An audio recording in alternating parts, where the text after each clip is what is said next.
Chers amis, bonjour et nous voici dans cette vidéo pour commencer à traiter les nuances subtiles de la pratique du scan corporel. Donc, je vous ai fait un sondage la semaine dernière auquel vous avez répondu avec tout un ensemble de questions. Donc, tout d'abord, merci à tous ceux d'entre vous qui avaient répondu. J'ai pris la majorité de ces questions-là et je les ai concentrées dans des grandes thématiques. Et donc, je vais répondre aux différentes questions pour vous permettre de rentrer plus en profondeur dans la découverte de votre scan corporel et à travers lui, la découverte de vos ressentis, à travers eux, la découverte de votre qualité de présence, à savoir sérénité, joie et amour, et in fine, ensuite, la découverte d'un espace sublimissime, immense tellement il est qu'il est insondable, de votre potentiel. Donc, si les questions auxquelles je réponds, ce ne sont pas des questions que vous vous êtes posées ou que vous avez posées, ce n'est pas grave parce que ça va vous donner une nouvelle compréhension et perspective de la pratique du scan corporel et ainsi, ça vous permettra aussi d'aller un peu plus loin. Donc, je dirais que toutes les questions sont pertinentes pour tout le monde. Donc, ceci étant dit, on va s'attaquer à la première question qui est: j'ai énormément de mal à prendre le temps pour le scan corporel. Est-ce comme le sport? Une fois les entraînements réguliers, on ne peut plus s'en passer? Et donc, est-ce que le plus dur, c'est de s'y mettre? Il y a deux réponses dans ta question.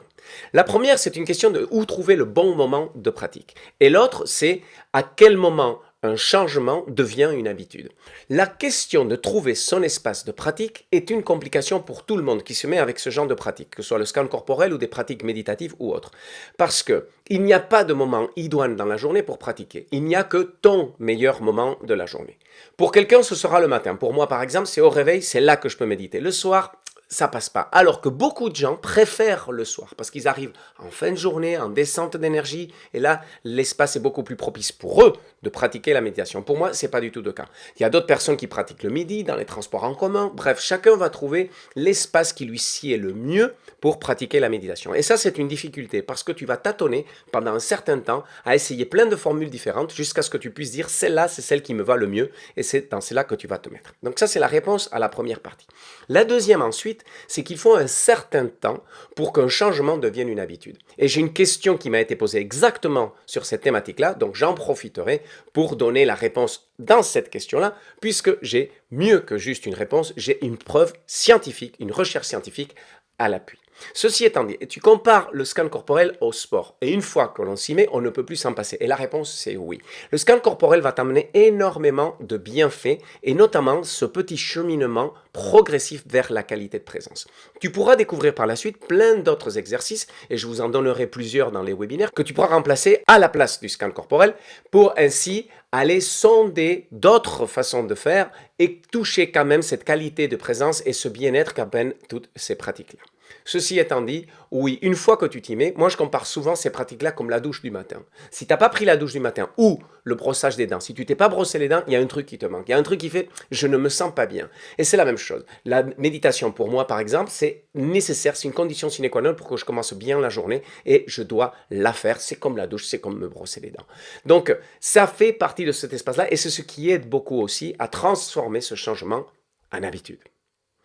Une autre question nous dit: j'ai déjà fait cette pratique sous différentes formes, écriture, méditation, etc.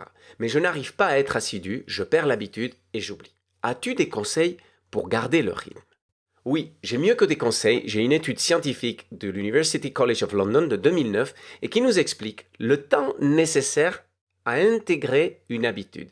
C'est-à-dire la discipline qu'il vous faut et le volume de discipline nécessaire pour arriver à transformer un changement en habitude. Et c'est là qu'on fait péter une monumentale croyance limitante qui dit qu'il faut être très discipliné dans la vie. Non, il faut être discipliné pendant une certaine période.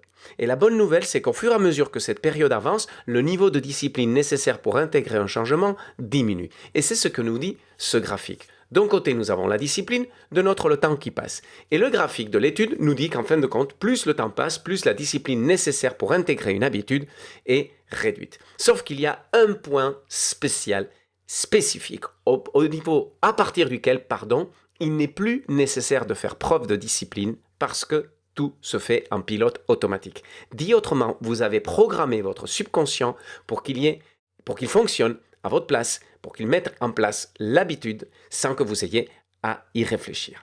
Cette étude nous dit qu'il faut en moyenne 66 jours pour arriver à ce point de bascule.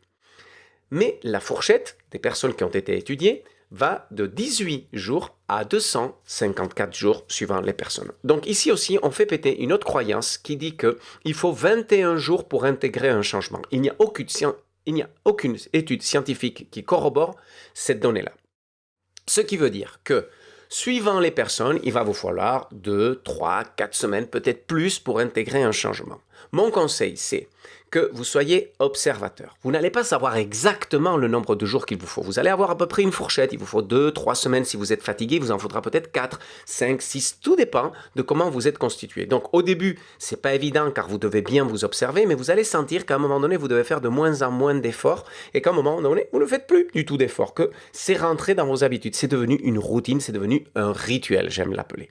Donc, quand ceci s'est mis en place, il suffit de regarder la date à laquelle vous avez commencé et vous allez avoir un indicateur d'à peu près le temps qu'il vous faut pour transformer un changement en rituel ou habitude. Et c'est là un énorme cadeau que vous vous faites parce que ce que cette étude est en train de nous dire, c'est qu'il faut un certain temps dans lequel il faut être régulier, poum, poum, poum, poum, poum, poum, dans l'application de ce changement pour qu'à un moment donné, vous n'ayez plus à réfléchir à la mise en place de ce changement-là. Et ce certain temps, en moyenne, d'après l'étude que je vous présente, est de 66 jours. Ce sera plus, ce sera moins pour vous, tout dépend. Et une fois que vous connaissez ça, vous connaissez dans la mise en application d'un temps. Et vous connaissez la parenthèse nécessaire de discipline qu'il vous faut pour arriver à transformer une habitude en rituel. C'est une étude qui vient de l'University College of London, publiée en 2009, qui nous dit aussi que les gens qui arrivent à mettre en place des habitudes obtiennent plus de résultats, ils ont plus de succès, ils y arrivent de façon plus simple, ils ont une meilleure hygiène de vie. Ils déploient moins d'efforts, moins de stress et moins d'énergie pour arriver à de meilleurs résultats. Et ceci est un rajout d'une étude faite par Megan Houghton et Ken Cheng, qui sont des chercheurs australien qui est venu se rajouter à l'étude de l'University College of London. Avec ça, je pense que vous avez une réponse assez claire sur comment faire pour que ces nouvelles habitudes que vous êtes en train de découvrir dans les lives de la résilience deviennent des changements durables sans que ce soit difficile à les mettre en place. Vous avez juste à être discipliné pendant une certaine parenthèse. Et faites-vous le cadeau de découvrir quelle est votre parenthèse. Question suivante. Je suis constamment absorbé par la vie autour de moi. Comment puis-je faire pour être plus concentré en moi lors des scans corporels? Et il y en a un autre qui dit « Il est parfois difficile de faire le scan corporel dans un silence total qui me permet la concentration. Quel conseil me donnerais-tu pour que je garde mon attention sur le scan corporel et pas ce qu'il se passe à côté? Je n'ai pas de doute, je sais qu'il faut le faire quotidiennement pour aller plus loin dans les ressentis. » Et là, j'ai plein de questions qui tournent autour de la même thématique. Dans mon cas, j'ai un gros souci de concentration. Je pense toujours à plusieurs choses en même temps, ce qui réduit l'efficacité de cette méthode. Un autre qui dit « Lors des premières fois, le ressenti du corps est faiblement perceptible, s'ajoutent à cela les pensées envahissantes. » Puis un autre qui dit « La difficulté pour moi est d'être dans la présence au corps. En effet, je suis plus souvent dans la visualisation du corps. » Puis un autre. Toujours du mal à rester concentré jusqu'au bout, à ne pas laisser mes pensées m'envahir. Et un dernier qui dit « J'ai du mal à me concentrer, je me fais distraire par mes pensées, je pars très vite sur ce que je vais faire après ou demain. » Là, vous êtes dans un grand classique de la pratique du scan corporel et méditative. C'est que vous commencez l'exercice en bon élève, en vous concentrant bien, en observant bien les ressentis du corps et à un moment donné, vous êtes perturbé, soit par vos pensées, soit par quelque chose qui se passe à l'extérieur. Et là, votre attention, elle part. C'est un très très grand classique et c'est l'une des puissances du scan corporel, c'est qu'il vous aide à commencer à contrôler ces espaces-là. Parce que qu'est-ce qu'il vous dit ces espaces? D'un côté, vous manquez de capacité de concentration. Dès le moment où il y a une perturbation, je repars. Alors que ce que je suis en train de faire ici et maintenant, c'est cet exercice-là. Vous pouvez transposer ça à tout ce qui se passe dans votre vie et dans votre boulot. C'est que vous êtes concentré sur quelque chose, un truc arrive, on appelle ça la lithophilie, last in, first out. Le dernier venu, c'est le premier à attirer mon attention et à sortir de ma tête. Je m'occupe du premier truc venu. Bref, lithophilie. Ça, c'est la preuve d'un manque de capacité de concentration, parce qu'on est agité, parce qu'on a de trop de choses dans la tête, etc. etc. J'ai une bonne nouvelle, ça se corrige et très facilement. Les exercices type scan corporel et la méditation augmentent très clairement la capacité de concentration. Donc, ça, c'est un premier indicateur. Un autre indicateur aussi, c'est que vous avez des pensées envahissantes qui prennent trop de place et qui vous empêchent d'être ici et maintenant et qui donc vous perturbent dans la capacité et la qualité de ce que vous êtes en train de faire. Le scan corporel a la vertu suivante, et c'est que comme il s'adresse uniquement à des ressentis, et il ne vous demande pas de réfléchir, dès que le mental part, vous perdez le lien avec le ressenti que vous étiez en train de regarder. Et vous vous rendez compte que finalement, vous êtes parti dans des limbes en train de réfléchir à je ne sais pas quoi. Dès que vous vous rendez compte de ça, vous vous disciplinez gentiment, avec beaucoup de bienveillance, et vous vous ramenez à un ressenti. Alors comment mettre de la bienveillance dans tout ça? C'est de remercier les pensées, comme si c'était une personne qui était là et qui vous parlait, dire merci, mais s'il vous plaît, partez, et vous leur demandez de partir, et vous revenez à votre ressenti. Ainsi, le fait de visualiser que les pensées sont comme une personne qui vient vous taper la tchatche va vous permettre de créer cette distanciation dont je parlais dans le dernier webinaire, et qui va vous permettre de créer de l'espace entre vous et vos pensées. Et ça, c'est un énorme gain dans vos progressions, notamment par rapport aux étapes ultérieures de la pratique du scan corporel, car le mental prend beaucoup de place. La bonne nouvelle, c'est que le webinaire sur le mental approche bientôt. Ainsi, pour réduire ce problème, dès que ça part, ne vous prenez pas la tête. C'est le bon cas de le dire. Vous revenez à un ressenti corporel et ça va se passer 1 fois, 2 fois, 10 fois, 50 fois, ça ne fait rien. Au début, vous serez énormément perturbé par l'extérieur, par vos pensées. Et au fur et à mesure de la pratique, de jour en jour, il y aura de moins en moins de perturbations. Et quand elles ont lieu, elles seront très petites, très courtes. Et vous saurez vous ramener et rester des plages de plus en plus larges d'observation juste de votre ressenti. Et là, vous serez dans une qualité de pratique nettement supérieure qui vous fera avancer beaucoup plus vite. Ne vous inquiétez pas, tout le monde y arrive, même ceux qui ont le véritable bordel dans leur tête, et ça avance toujours dans le bon sens de la sérénité, de la joie et de l'amour, la qualité de présence. Nouvelle question, le scan corporel m'aide à calmer mes allergies. Ça démange entre nez, gorge et oreille, dit-elle entre parenthèses, car je me concentre pour sentir dans toute la zone ORL, c'est très mystérieux et intéressant. Alors il n'y a pas vraiment de question dans cette phrase, c'est juste un retour de pratique, mais je l'ai trouvée intéressante et c'est pour ça que je l'ai mise là. Parce qu'en fait, cette personne, ce qu'elle décrit, c'est qu'elle est allée dans des zones non espérées, de ressenti, elle a découvert des espaces qu'elle ne pensait pas possible de découvrir. Et grâce à ça, il y a eu un autre effet collatéral, et c'est que en rentrant dans toute cette zone ORL, qu'elle dit très intéressante, puisque découverte, elle se transforme en spectateur de sensations gênantes de l'allergie. On peut faire exactement la même chose avec une douleur, on peut faire exactement la même chose avec une émotion ou une pensée. Soudainement, elle observe ce ressenti-là, elle commence à créer de l'espace. Et en créant de l'espace, elle se rend compte que ces sensations sont dans son corps, mais elle n'est pas ces sensations-là.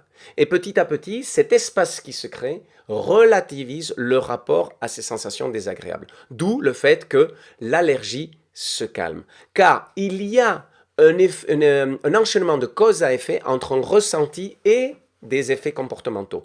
Dès que je sens quelque chose, ça veut dire quoi? Que j'ai une allergie, donc je réagis comme ça. Dès le moment où l'on crée de la distance, le ressenti reste un ressenti et tout le schéma comportemental et émotionnel qui est rattaché à ce ressenti se désagrège. Ce qui fait que les manifestations de l'allergie sont beaucoup moins présentes. C'est l'un des effets collatéraux et on a exactement la même chose avec le rapport à la douleur. Mais comme j'ai une question un peu plus loin qui parle du rapport à la douleur, je répondrai un peu plus loin sur cette notion-là à ce moment-là. Alors maintenant, j'ai tout un ensemble de questions qui touchent à la même chose. Donc, comme vous avez été nombreux à répondre au sondage, je vais me permettre de lire la plupart de ces questions qui touchent à cette thématique-là. C'est-à-dire que je vais lire plusieurs questions, elles tournent autour de la même question. La première dit « Je commence mon scan par quelques grandes respirations et un début au niveau de l'orteil du pied. Est-ce normal que je n'arrive pas à suivre le chemin pied, mollet, genou, etc. Quand je commence, certaines zones de mon corps se manifestent plus vite que d'autres. » Une autre personne dit « J'ai l'impression de ne pas y arriver correctement. Je peux ressentir telle ou telle tension, picotement, etc. sans arriver à contrôler, entre guillemets. Je m'explique. Par exemple, si on est sur la jambe droite, je vais ressentir le dos. Rien à voir avec le scan du cou. Et donc, je ressens du découragement car j'ai cette sensation que ça part en live. En ce moment, j'ai de très forts battements de cœur dans la tête durant le scan qui se calment avec l'avancement des séances. Mais c'est difficile de se concentrer. Donc ici, cet ensemble de questions, il nous met en place non pas une mauvaise pratique, mais le fait que vous avez un espace de ressenti qui s'allume dans différents endroits de votre corps, et c'est en fait une très bonne nouvelle. Si vous êtes en train de vous concentrer sur l'orteil gauche, et soudainement c'est le genou qui se réveille, ou le fessier, ou l'autre jambe, c'est une très bonne nouvelle. C'est-à-dire que vous commencez à avoir une vision globale de votre corps, et surtout que vous commencez à être en capacité d'écouter votre corps se manifester et s'exprimer. Aussi, ça veut dire que votre corps répond de mieux en mieux à l'exercice de scan corporel. Donc finalement, ce que vous pensiez être une mauvaise pratique est en fin de compte un indicateur d'une bonne évolution dans votre pratique, puisque vous commencez à avoir cette vision globale et la capacité d'être en train d'observer l'orteil et en même temps d'avoir le genou qui vous parle. Car c'est ce qu'on recherche. C'est qu'au fur et à mesure de votre pratique, vous arriverez à une qualité d'observation qu'à tout moment, vous êtes en capacité d'entendre ce que vous dit le corps, depuis la pointe des 10 doigts jusqu'à la pointe des 10 orteils, en passant par n'importe quel endroit de votre corps. Et c'est là que vous maîtriserez l'art du scan corporel dans votre quotidien. Car le but de tout ça, c'est quoi? C'est que vous soyez capable, bam, d'entendre une information quand elle se manifeste. Sauf que où va-t-elle se manifester? Dans quel contexte? De plein d'endroits, elle peut venir. Donc, il est nécessaire d'être capable d'entendre tout son corps à tout moment. Donc, ce que vous vivez aujourd'hui n'est pas une dispersion, n'est pas un exercice mal fait, mais c'est une bonne progression de votre pratique du scan corporel. Donc, ma seule recommandation, continuez à travailler. Une autre question très intéressante qui dit « Je ressens beaucoup de choses sur le plan physique et énergétique. J'identifie beaucoup moins ce qui est rattaché à l'émotionnel ou à la conscience. Pourtant, je suis sûr qu'il y a des tensions que je ressens et qui sont liées à l'émotionnel. Aujourd'hui, je me sens frustré de ne pas avoir d'explication, entre guillemets, sur le pourquoi de ces tensions. J'écoute tes conseils et je me contente d'observer, tout en accueillant cette frustration. » Donc là, c'est un retour de pratique, mais qui mérite aussi une certaine attention, car c'est normal qu'au début, vous ayez beaucoup plus de mal à avoir des ressentis sur des espaces émotionnels et mentaux ou rattachés à l'esprit. Pourquoi? Parce que ce sont des espaces beaucoup plus subtils.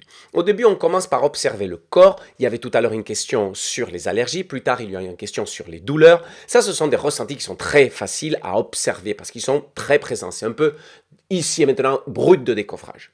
Après, parce que vous avez appris à regarder ces ressentis-là et rentrer dans les nuances qu'ils offrent, comme il était le cas de la question sur les allergies, la personne a réussi à rentrer dans sa sphère ORL et commencer à avoir beaucoup de nuances sur ses ressentis grâce à ces grandes quantités de nuances qui sont rattachées aux ressentis physiques.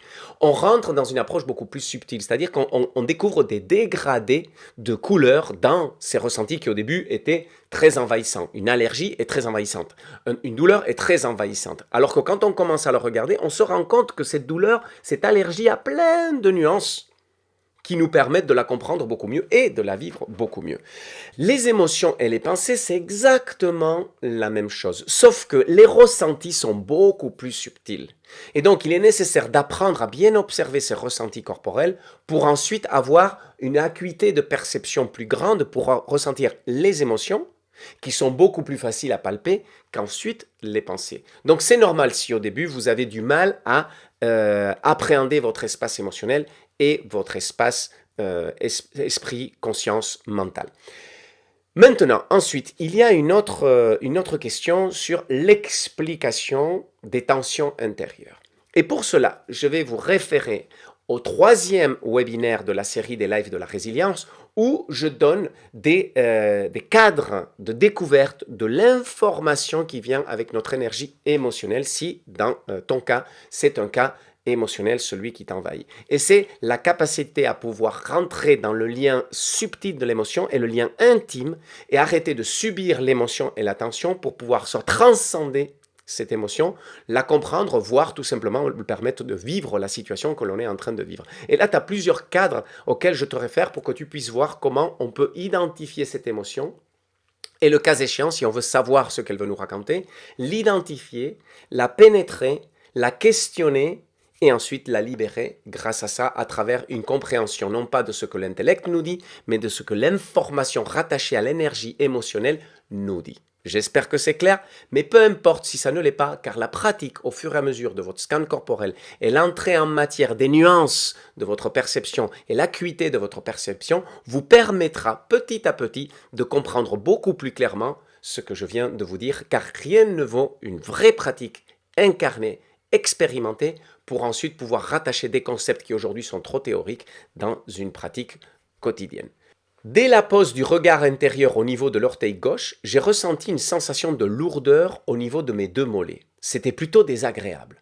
J'avais l'impression d'avoir la moitié des jambes plombées dans le sol comme des petits ballons de rugby bien durs à la place des mollets. Or, voilà 6 semaines que je n'ai pas foulé l'herbe d'un quelconque terrain de sport. Mon interprétation, mauvaise circulation sanguine? Il est vrai que je suis resté la majeure partie de la journée assise devant mon ordinateur pour travailler. Eh bien non, c'est pas un problème de circulation sanguine et c'est une manifestation énergétique que tu vis là.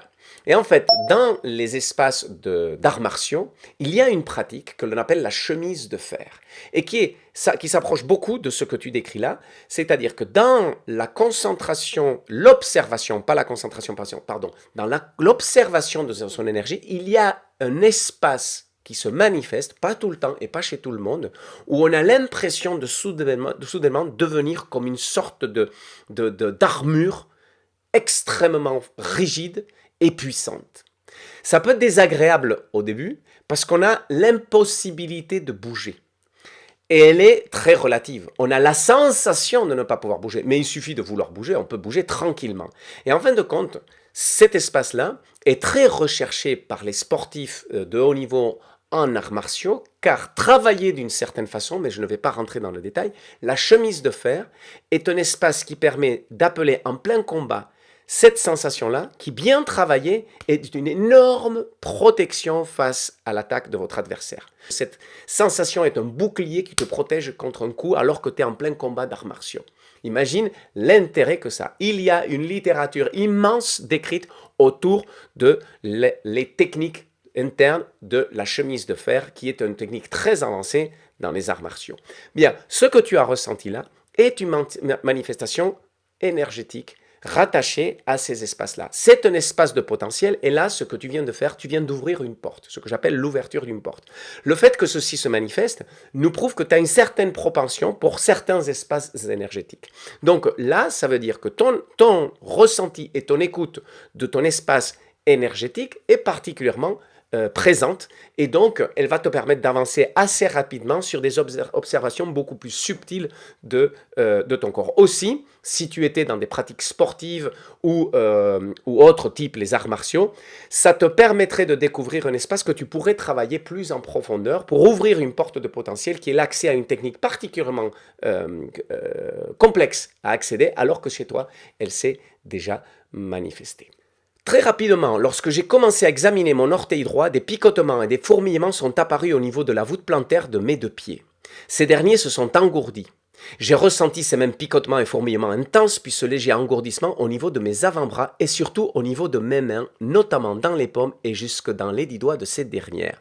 Génialissime! Ce sont deux manifestations énergétiques très importantes. Ça veut dire que ton écoute et ton rapport à ton corps énergétique à travers le scan corporel est en train de se manifester. Il existe au niveau de la paume des mains un point énergétique très important de concentration d'énergie, mais aussi de communication avec le monde extérieur à travers cette énergie. C'est le numéro 8, maître du cœur, dans l'acupuncture. Et il est dans la paume de la main. Donc c'est une très très bonne nouvelle. Tu as une porte qui est en train de s'ouvrir, une porte par rapport à ta sensibilité énergétique. Et ce qui me permet de dire ça, c'est que tu as aussi les plantes des pieds qui sont en train de se manifester. Les plantes des pieds sont un autre point très important. Celui-ci s'appelle Laogong. Et au niveau des points, on l'appelle le Yongshuan. Et c'est un lien à l'énergie de la Terre qui passe par le méridien du rein. Je te passe les détails. C'est un point tout aussi important que celui de la main. Donc c'est très classique que chez les personnes qui commencent à pratiquer ces scans corporels, ces deux parties soudainement se manifestent. Un autre gland classique, peut-être que vous l'aurez d'autres personnes, c'est au niveau du bas-ventre. On appelle ça le Dantien. Les Japonais appellent ça le hara. C'est une autre zone très importante au niveau énergétique. Donc moi, quand je suis avec quelqu'un qui est en train de pratiquer et qui a soudainement ces espaces qui s'allument, je dis bingo, cette personne est très sensible à l'énergie et il y a donc là une porte qui est en train de s'ouvrir. Moi, ça m'indique que ce sont des personnes qui vont avoir une acuité de perception assez fine sur tout ce qui est la communication subtile, c'est-à-dire l'information qui vient avec l'énergie et l'interaction de ce qui se passe. Donc tout ça, ça se travaille, ça vient de se manifester, ça te donne cette information. Moi, je t'invite à continuer à pratiquer parce que par la suite, tu vas prendre conscience que ces espaces-là se manifestent aussi dans ton corps. Tu parles des avant-bras. Tu vas être en capacité, par exemple, de commencer à sentir qu'il y a des circulations de ressentis dans ton corps. Ce sont les méridiens. Et tu seras capable de dessiner certains méridiens, sinon tous d'entre eux, puisque au bout de nos 5 doigts, il y a une entrée ou une sortie de méridien, dont tu seras éventuellement capable de découvrir des parcours et dans ton corps dessiner un méridien alors que tu sais peut-être même pas ce que c'est et tu te référeras à un bouquin d'acupuncture pour voir si tout le cheminement que tu as identifié correspond réellement à un méridien. Moi, c'est ce qui m'est arrivé et c'était une découverte extraordinaire. Le premier méridien que j'ai senti dans mon corps était le méridien de la vésicule biliaire et quand j'ai pris un bouquin, que j'ai ouvert ce méridien-là, qui est particulièrement complexe en plus, il n'y a pas moyen que tu imagines ce parcours-là. Et quand je tombe sur exactement le parcours que j'avais dessiné dans mon corps, c'est là, waouh! Waouh! Car ton corps te prouve que ceci est une réalité. Et ensuite, tu commences à ouvrir tout un espace de ressenti car tu commences alors à avoir une connaissance précise et intime de ton énergie. Et là, on commence à être relativement avancé, c'est-à-dire que tu commences à avoir une empreinte de ce qui est ton énergie et une connaissance intime de comment te parle ton énergie. Et pourquoi c'est intéressant? Parce que au fur et à mesure que tu commences à progresser dans l'intimité avec ces ressentis-là, tu vas te rendre compte que des ressentis similaires se manifestent quand tu interagis avec les autres, mais qu'ils n'ont pas la même signature que les ressentis que tu connais de ton corps. Et c'est ça qui te permet de te rendre compte qu'en fin de compte, tu es en interaction avec l'énergie de quelqu'un d'autre. Et donc l'influence de l'énergie de ce quelqu'un d'autre. Et donc l'influence de l'information de l'énergie de ce quelqu'un d'autre.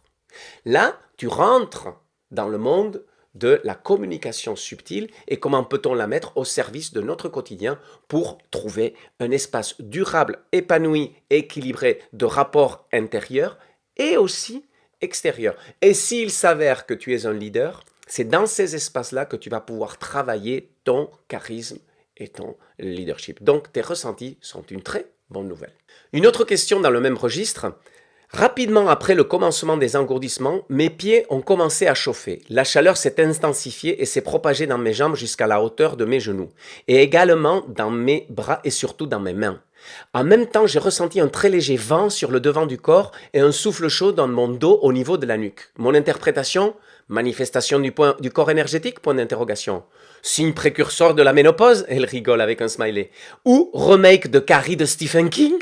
Bref, dans ce cas, prévoir un extincteur dans le prochain scan, je n'ai pas envie de faire flamber la baraque autant que l'un de mes rats reposait devant moi sur une table en bois. J'adore ton humour et ce que tu décris là, effectivement, ce sont des manifestations de ton corps énergétique. Donc, je te réfère directement à la réponse que je viens de donner, car c'est exactement ce qui s'est manifesté là. Et là, tu décris des grands classiques, des sensations de chaleur, des sensations de picotement et d'engourdissement, mais aussi des sensations de vent et de souffle au niveau du corps. Tout ça, ce sont des sensations qui ne sont pas purement physiques et qui touchent au domaine de l'énergétique et qui te permettent, en fin de compte, de commencer à toucher du bout des doigts des sensations beaucoup plus subtiles. C'est une très bonne nouvelle, tu commences à t'ouvrir à ton espace énergétique. Lorsque je suis passé à l'examen du bras droit, j'ai ressenti une douleur légère mais persistante au niveau de l'articulation de l'épaule gauche. J'ai tout de suite pensé à ma pratique régulière avant confinement de séances d'aquagym avec du matériel non adapté pour muscler les épaules car générant une sollicitation trop importante des articulations. Oui, la pratique du scan corporel te permet d'écouter des informations que te donne ton corps. Et donc, il est très probable qu'en effet, tu fasses un lien de cause à effet entre cette douleur que maintenant ton corps est en train de te manifester et une mauvaise pratique sportive. Ton corps, ce qu'il est en train de te dire avec beaucoup de bienveillance, c'est bon, ça ne me va pas réellement. Ça te fait peut-être du bien, c'est peut-être globalement quelque chose que tu as envie de faire, mais ces exercices-là, s'il te plaît, ne les fais pas parce que tu crois te faire du bien, mais nous sommes en train de nous faire du mal. Donc, cet espace d'écoute est très très intéressant car si tu apprends à écouter ton corps à ce stade-là, je te garantis, jamais tu ne t'amèneras à des états d'épuisement extrême dans des situations très compliquées parce que tu vas être capable d'écouter les messages du corps et de lui donner un espace d'équilibre et de récupération nécessaire et suffisant. C'est la grande clé d'un développement durable rattaché à nous et notre santé. Bonjour, le premier jour où j'ai voulu pratiquer, gros problème de sommeil et ça continue. Je dors environ 4 à 5 heures par nuit, difficile de pratiquer, je fais mon lit, je bois un verre d'eau et je fais 40 abdos. Je médite plutôt avant de me coucher. Alors, je ne suis pas sûr de ce retour, ce qu'il tu dis entre lignes. Donc, je vais répondre aux deux choses qui me viennent. Est-ce que tu as du mal à dormir depuis que tu pratiques ou tu as du mal à pratiquer parce que tu as du mal à dormir? Et donc, si tu as du mal à dormir parce que tu pratiques, c'est un effet collatéral assez classique. Ça veut dire que la nuit, c'est pas ton meilleur moment. Ça veut dire que quand tu fais cette pratique de scan corporel, tu t'énergises. C'est l'un des points très intéressants de ces pratiques-là, c'est qu'ils te donnent beaucoup d'énergie. Et certaines personnes, c'est de vraies piles dans leur pratique. Donc, c'est plutôt à déconseiller de faire ces pratiques-là avant de dormir parce que finalement, là où ton corps et ton esprit est en descente pour accueillir le sommeil, à un moment donné, tu fais une pratique qui lui refait repartir pour un tour. Et là, tu es complètement énergisé et tu dors 4 à 5 heures. Donc, la réponse dans ce cas-là, ce serait de pratiquer à un autre moment, probablement au réveil, où là, tu vas te mettre un gros coup de boost d'énergie et là, tu vas passer la journée, mais comme une flèche. Ça, c'est si la pratique t'amène à ne pas dormir. À l'inverse, le manque de sommeil t'empêche de pratiquer. Donc, dans ce cas-là, je te conseillerais de pratiquer le scan corporel couché sur ton lit quand tu as du mal à t'endormir. Parce que souvent, ce qui nous empêche de dormir, ce sont des pensées ruminantes, c'est des agitations intérieures. Et le fait de faire un scan corporel va te ramener à la quiétude de l'observation de ton corps. Et chaque fois que les pensées repartent, tu vas te ramener à te concentrer uniquement dans un ressenti corporel. Et ça va t'éliminer énormément de sources de pollution et te ramener sans te rendre compte à un espace de sommeil. Pourquoi? Parce que les pratiques méditatives profondes sont à la lisière. Quand tu fais un électroencéphalogramme, elles sont à la lisière de l'onde électroencéphalogrammique du cerveau correspondante au sommeil. Donc, il y a beaucoup de personnes que quand elles débutent, s'endorment. Elles s'endorment parce qu'en fin de compte, la pratique, elle nous amène à descendre jusqu'à cette limite-là. Et si l'on pratique régulièrement, vous êtes nombreux à avoir connu cette sensation où vous voulez faire une sieste ou dormir et vous avez l'impression de vous reposer, mais vous ne dormez pas. Vous êtes parfaitement lucide et conscient, mais vous êtes dans un espace de calme où tout est tranquille. Et vous restez là-dedans et vous savez que vous n'avez pas dormi. Et quand vous revenez, par contre, vous vous retrouvez complètement reposé. Vous avez fait une méditation profonde sans le savoir. Et donc, quand tu as du mal à dormir, tu vas aller chercher, grâce au scan corporel ou d'autres exercices de méditation, cette descente progressive pour que ton cerveau se rapproche le plus possible de cette zone de méditation profonde. Et si tu es fatigué, tu ne sauras pas éviter qu'à un moment donné, tu vas basculer dans le sommeil. Et la première chose dont tu vas te rendre compte, c'est que le matin, et tu t'es endormi sans problème de sommeil. Grâce à cet exercice, il y a des personnes qui avaient de très gros problèmes de sommeil que j'accompagnais, dont une personne à laquelle je pense particulièrement qui dormait 2 heures par nuit depuis 10 ans. Elle refusait de prendre des médicaments et elle était qu'elle n'en pouvait plus 2 heures par nuit depuis 10 ans. Et avec cet exercice-là, elle est repartie sur des nuits complètes grâce au scan corporel. Maintenant, une série de questions. Faut-il cibler les parties du corps à scanner, douleur ou autre, ou y a-t-il un ordre à respecter? Ou le scanner corporel doit-il être forcément à l'intégrale?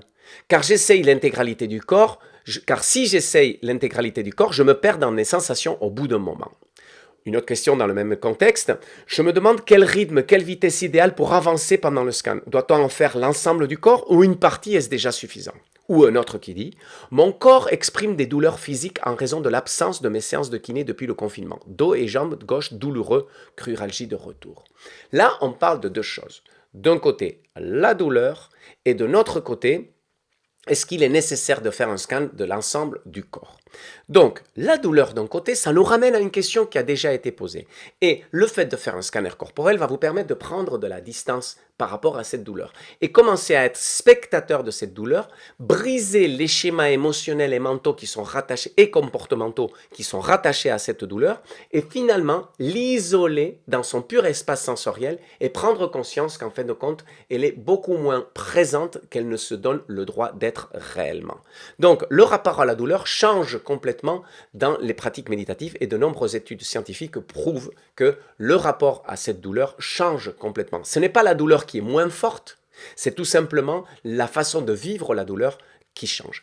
Et à côté de ça, est-ce que je dois faire le scan corporel de tout le corps? En fait, moi, je te dirais oui. Fais le scan corporel de l'ensemble du corps, car ainsi tu apprends à reconnaître toutes les petites nuances qui touchent l'ensemble de ton corps. Car quand tu vas être en situation pour aller toucher ta qualité de présence ou ton potentiel dans la vie de tous les jours, ces sensations vont pouvoir venir de n'importe quel endroit de ton corps. Donc le fait de t'entraîner à observer l'ensemble de ton corps va te permettre de tirer l'oreille attentive du ressenti au moment où tu en as besoin ou que ce soit que ce ressenti se manifeste dans ton corps. Après, si tu manques de temps et qu'un jour il faut que tu veux maintenir ta pratique et tu manques de temps et que tu n'as que 5 minutes, mais dans ce cas-là, oui, tu te donnes le droit de faire soit un scan corporel express, je vous ai mis en téléchargement un scan corporel de 5 minutes, soit sinon, tu te fais un scan corporel bien comme il faut dans un endroit de ton corps. Par contre, je te conseillerais, si tu choisis un membre, de faire le choix de faire le scan pour les deux membres. Sinon, il va y avoir un déséquilibre entre les pratiques. Tu vas avoir le scan, quand tu as fait le scan corporel avec l'un des membres, tu vas le sentir hyper agréable et l'autre, il va crier famine. Il veut aussi que tu t'occupes de lui, d'accord? Donc, soit tu fais les deux membres, les deux bras, les deux jambes, soit sinon, je te conseille de faire un scan corporel de ton tronc et notamment de ton bas-ventre, car ici nous avons le dantian, un autre espace énergétique très puissant et qui lui va aussi être richissime en découverte. Donc si tu n'as pas le temps, mon conseil, soit les deux extrémités, l'une, c'est-à-dire les bras ou les jambes, ou le bas-ventre, à l'intérieur du bas-ventre, va observer toutes les sensations qui se présentent à toi. Et là, tu auras déjà une pratique extrêmement intéressante. Ainsi, tu maintiens la régularité. Tu manques de temps, tu pratiques un petit peu, mais tu pratiques quand même. Et c'est ce qui va te permettre de continuer à avancer, quoi qu'il en soit. Alors maintenant, une autre personne qui dit « Comment interpréter telle ou telle sensation ?» Exemple, j'ai mal au ventre, j'ai une boule au ventre, ok, je la vois, je la sens, et après? Très bonne question. Pour l'instant, tu es en train de découvrir ton espace sensoriel. Et donc, tu prends conscience qu'il est très riche. Et tu prends surtout conscience qu'il a des choses à te dire. Mais là, tu ne sais pas ce qu'il a réellement à te dire. Bon, maintenant, si tu te réfères au 3e webinaire des lives de la résilience, c'est-à-dire le premier sur les espaces émotionnels, là, je vous donne tout un ensemble de trames pour pouvoir libérer, transcender des ressentis ou des tensions. Car le corps parle, les émotions parlent et l'esprit parle.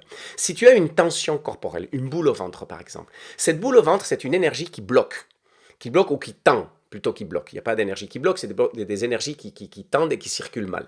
Donc, cette énergie qui tend une boule au ventre à l'intérieur, elle est faite d'informations. Car il y a une information dans ton vécu qui peut être physique, émotionnelle ou mentale, qui vient s'ankyloser dans cet espace-là. Donc, quand tu apprends à le découvrir, tu apprends à voir qu'il prend une certaine forme, un certain espace. Et cet espace, tu peux le visualiser comme un volume dans ton corps. Et donc ensuite, tu peux tout simplement aller observer et contacter cet espace, voire même, moi je dis, pénétrer cet espace en le laissant être, en l'observant et en lui posant la question. C'est là que le pouvoir de l'intention rentre en jeu. Ça me ramène au webinaire sur le potentiel de l'esprit. En rentrant là-dedans, l'espace en question va te donner des informations. Il va te parler.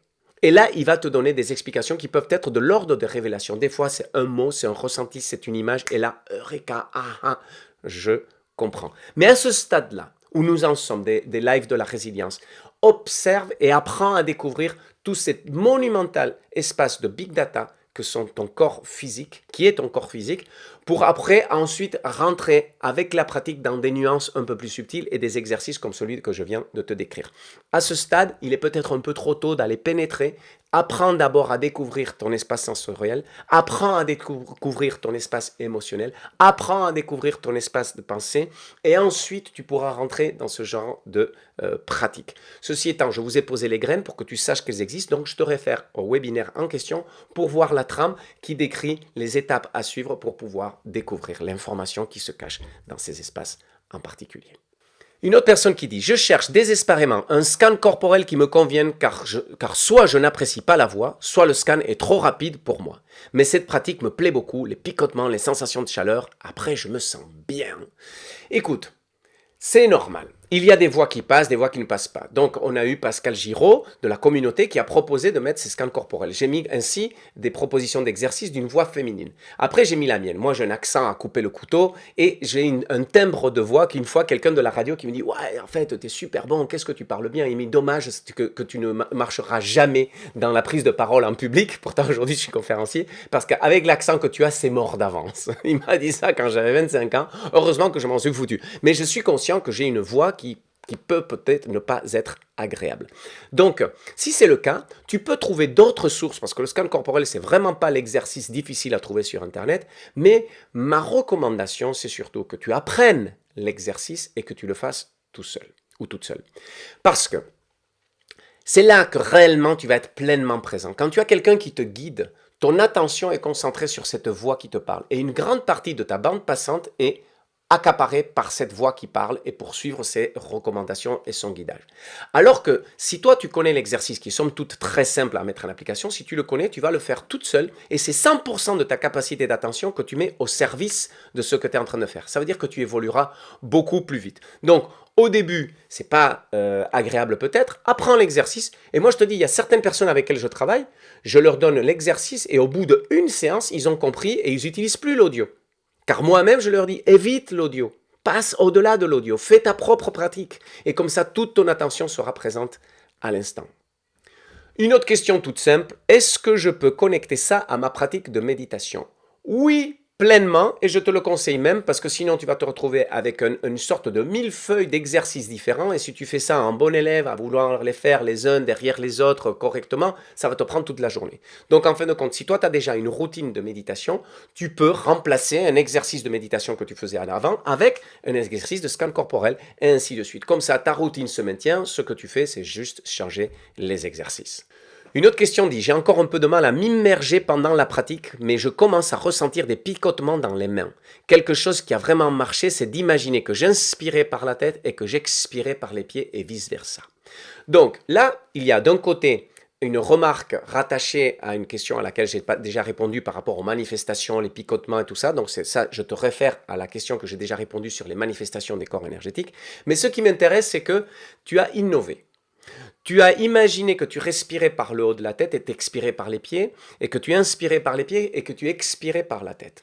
Et là, tu te retrouves dans un autre type d'exercice. Ce sont des exercices énergétiques qui sont particulièrement puissants et qui peuvent être rattachés à différents types de pratiques. Et donc, elle a des effets énergétiques particuliers et qui amènent bien évidemment à des ressentis comme ceux que tu décris. Moi, aujourd'hui, si ça vient intuitivement et que ça vous fait du bien, etc., pourquoi pas? Moi, je vous conseille de vous revenir au cadre de l'exercice que je vous ai donné pour pouvoir comprendre comment vous évoluez. Cet exercice que tu fais est très bénéfique.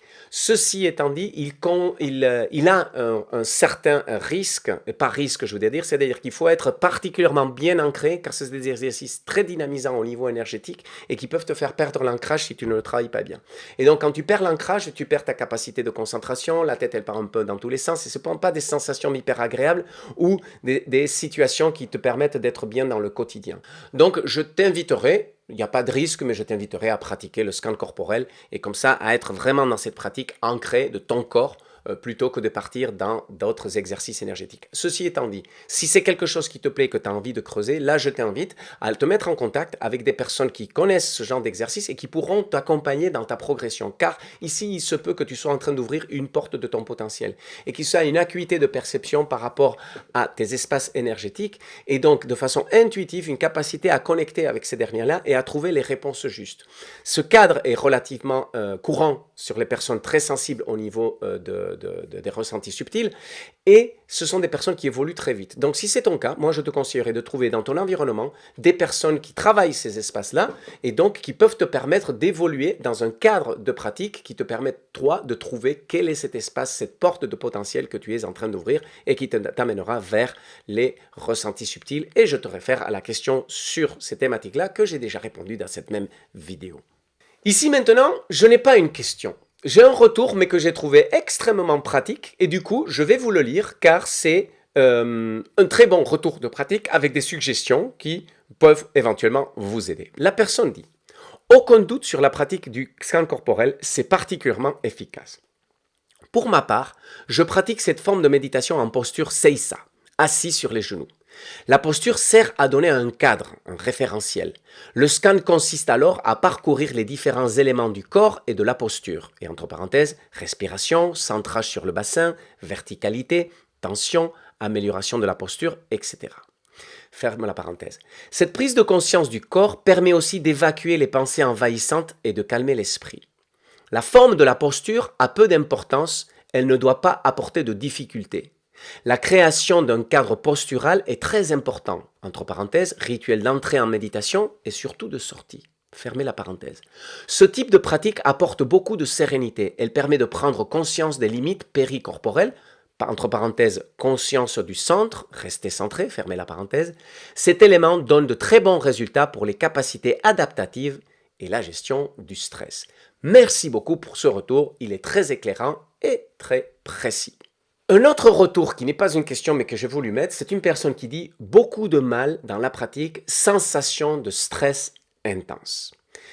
Bien, avec ce que nous avons vécu avec le confinement, c'est courant qu'il y ait beaucoup de personnes qui sont sous pression et que dès le moment où elles se mettent à faire des exercices d'écoute de leur corps, cette pression devient presque envahissante. C'est une bonne chose. La bonne chose, c'est que tu commences à pouvoir voir l'intensité du stress qui aujourd'hui occupe ton espace corporel. Déjà, ça va te permettre de pouvoir agir pour calmer ce stress-là. Et donc, s'il est tellement intense et désagréable, je t'inviterai à creuser un peu plus loin avec des spécialistes qui peuvent t'aider. Ostéopathe, acupuncteur, médecin, thérapeute. Pratique de méditation avec un stage par exemple MBSR, Mindfulness Based Stress Reduction, très très courant aujourd'hui partout en France, basé sur des études scientifiques du MIT et du docteur John Kabat-Zinn. Donc des centaines d'études scientifiques qui corroborent cette méthode et dont la base est la gestion du stress. Tout ça, je te conseille de le mettre en place si vraiment cette sensation de stress est envahissante et de ne pas pratiquer seul.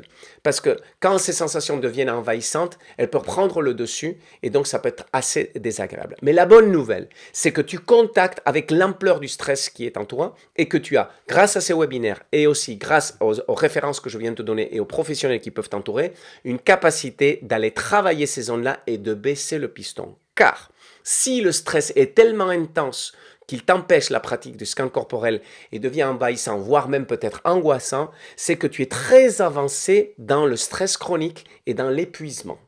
Et donc, tu es dans un terreau qui peut être relativement fertile pour rentrer soit dans les bobos et les gros bobos, comme je les appelle, au niveau des douleurs caractéristiques de la fatigue avancée, voire même le burn-out. Et ça, c'est la très bonne nouvelle, c'est que ce stress qui t'envahit et qui te gêne, ce qu'il est en train de faire, c'est peut-être te sauver de phases ultérieures un peu plus désagréables qui pouvaient être, in fine, éventuellement un burn-out. Et je sais exactement de quoi je parle. J'en ai fait un le 13 février 2009 qui m'a coûté très cher. Donc, si c'est le cas, la pratique, si elle est désagréable, tu peux l'arrêter, mais tu as une information clé très importante et donc donne à ton corps ce qu'il te demande, c'est de t'occuper de ce stress-là pour pouvoir baisser. Si c'est très envahissant, fais-toi accompagner, ce sera beaucoup plus rapide et beaucoup plus efficace. Et arrête la pratique autonome si tu n'es pas en mesure, grâce aux exercices qui se suivent, de baisser naturellement ce stress qui est en toi. Maintenant, une autre personne qui est surchargée par son quotidien, comme beaucoup d'entre nous pendant le confinement, et qui me dit « Je rencontre un manque de temps, et si je trouve le temps, c'est surtout le soir, et je m'endors pendant le scan. J'ai mon fils de 11 mois à la maison qui commence à marcher et qui sort dedans en même temps. J'ai du mal à avoir des moments à moi. Je le fais, mais à mon rythme. C'est très frustrant pour moi de n'être pas assidu et de n'être qu'à 14% de la formation Hacker le leader. Je n'arriverai pas à la finir avant la fin du confinement. Ce sera toujours accessible après ? Donc, 2 points dans ce que tu me décris ici. Tu t'endors pendant le scan, donc je te ramène à l'explication que j'ai donnée tout à l'heure, où l'on descend progressivement dans cette zone qui est limitrophe avec le sommeil, et beaucoup de personnes ont tendance à basculer dans le sommeil, ce qui est une bonne chose parce que tu auras un sommeil beaucoup plus récupérateur et qualitatif, puisque avec la pratique, tu as accompagné cet espace de descente qui sera très nécessaire pour ton corps, probablement si tu es en sursollicitation physique, émotionnelle et mentale, ce qui est le cas des jeunes mamans et des jeunes papas. Ensuite, ne te mets pas la pression. Tu es déjà en train de trouver du temps pour pratiquer et ça va déjà te faire beaucoup de bien. Si tu t'endors, ça veut dire que tu donnes à ton corps l'espace pour pouvoir trouver son sommeil. Et ensuite, n'aie crainte parce qu'avec la formation Hacker le Leader, ce sera accessible à vie. Du fait que vous soyez là et que vous suivez ces lives-là, je vous ai ouvert un accès et ce n'est pas à la fin du confinement que vous n'aurez plus accès à ce live-là, à cette formation-là. Maintenant, vous étiez là au bon moment, vous avez cet accès, donc tu pourras continuer la formation Hacker le Leader après la fin des lives et après la fin du confinement. Avec ça, j'ai fait le tour de la plus grande partie des questions qui m'ont été posées. C'est une vidéo qui est longue, qui requiert du temps, mais si vous prenez votre pratique au sérieux, vous avez vu tout ça jusqu'au bout. Et avec toutes les nuances que j'ai données, là, vous êtes bien paré pour pouvoir avancer de façon plus solide dans votre pratique. Je vous donne rendez-vous pour la nouvelle séance de live qui sera mercredi prochain à 17 h. Et surtout, je vous enverrai d'autres sondages pour connaître où vous en êtes et faire d'autres vidéos pour répondre à vos questions. Chers amis, à très bientôt, éveillons notre potentiel. On y va, l'après-confinement est déjà là. Je fais cette vidéo un 11 mai. Merci beaucoup, je vous aime. Continuons sur ce beau chemin.